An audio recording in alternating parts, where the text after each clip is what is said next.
Tamil cinema நேயர்களுக்கு அன்பு வணக்கம். வெல்கம் டு எம்பி திரை. லவ் டுடே அப்படிங்கிற பிரம்மாண்ட வெற்றி படத்தை கொடுத்த நாயகன் பிரதீப் ரங்கநாதன், இன்னொரு பக்கம் ஓ மை கடவுளே அப்படிங்கிற சூப்பர் ஹிட் படத்தை கொடுத்த இயக்குனர் அஸ்வத் மாரிமுத்து, இவங்களுடைய கூட்டணியில வெளிவந்திருக்கிற திரைப்படம் தான் டிராகன். மிகப்பெரிய எதிர்பார்ப்புகளுக்கு மத்தியில் வெளிவந்திருக்கிற இந்த திரைப்படம் ரசிகர்கள் மத்தியில எதிர்பார்ப்பை பூர்த்தி செஞ்சதா இல்லையா? இந்த படம் எப்படி இருக்கு, இந்த படத்தினுடைய கதை என்ன அப்படின்னு சொல்லி பார்க்கலாம் வாங்க. நல்லா படிச்சு ஒழுக்கமா இருக்கிற பசங்களை விட நல்லா படிக்காம கெத்த ஊரை சுத்திட்டு இருக்கிற பசங்களை தான் பெண்களுக்கு பிடிக்கும்.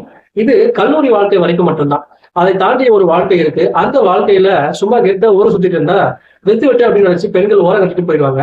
நல்லா படிச்சு நல்ல வேலைக்கு போயிட்டு வாழ்க்கையில முன்னேறினா காதல் மட்டும் இல்லைங்க, எல்லாமே நம்மளை தேடி வரும் அப்படிங்கறதா இந்த படத்தினுடைய கதை. இந்த படத்தை பத்தி ஆலோசனம் அப்படின்னா, இந்த படத்துல நாயகனா நடிச்சிருக்கக்கூடிய பிரதீப் ரங்கநாதன் பள்ளி மற்றும் கல்லூரி மாணவர் இடத்துல கச்சிதமா புரிந்திருக்காரு அப்படின்னு தான் சொல்லணும்.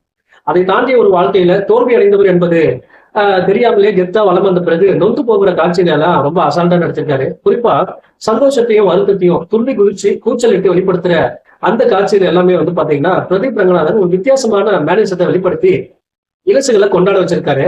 அது மட்டும் இல்லாம காமெடி டைமிங், அப்புறம் காதல் பிரேக்கப், அது காதல் பிரேக்கப் ஃபீல் பண்றது, இது எல்லாமே பாத்தீங்கன்னா அப்படியே தனுஷ பிரதிபலிக்கிற மாதிரியே இருக்கு. என்னதான் இருந்தாலும் நம்மள ரசிக்க வச்சிருக்காரு.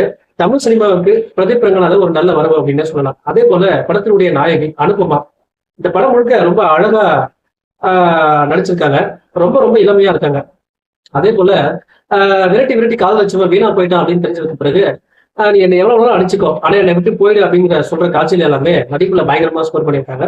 படத்தினுடைய இன்னொரு நாயகி கைடு லோகர், அதாவது கவர்ச்சி மற்றும் நடிப்பு ரெண்டுத்துலயுமே ரொம்ப அளவா நடிச்சிருக்காங்க. அதே போல மிஷ்கின், அவர் ஒரு கல்லூரி முதல்வராக நடிச்சிருக்காரு. படிப்பு மட்டும்தான் வாழ்க்கையினுடைய அடித்தளம் அப்படிங்கிறத ரொம்ப அழுத்தமா பதிவு பண்ணியிருக்காரு. இந்த படத்தை எழுதி இயக்கக்கூடிய அஸ்வத் மாரிமுத்து இந்த கால ட்ரெண்ட் என்ன அப்படின்னு தெரிஞ்சுக்கிட்டு அது ருத்ர தாண்டவம் ஆடி இருக்காரு.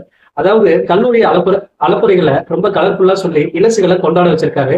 கல்லூரி அலப்புறை, காதல் தோல்வி, வாழ்க்கையில குறுக்கு வழியில முன்னேற்றம், இப்படி கதாநாயகனுடைய பயணத்தை அடுத்தடுத்து கொண்டு போயிட்டு இலசுகளுக்கு மனசுக்கு நெருக்கமாகவும் பெற்றோர்களுக்கு மனசுக்கு நெருக்கமாகவும் இந்த கதையை அழகா சொல்லியிருக்காரு.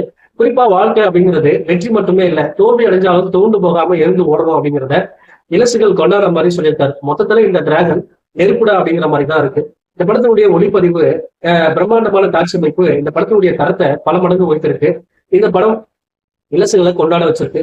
நீங்க இந்த படத்தை பார்த்து தாராளமா என்ஜாய் பண்ணலாம். இந்த படத்துக்கு நான் கொடுக்குற ரேட்டிங் 5 to 3.5. அடுத்த மாசத்துல சந்திக்கலாம். நன்றி, வணக்கம்.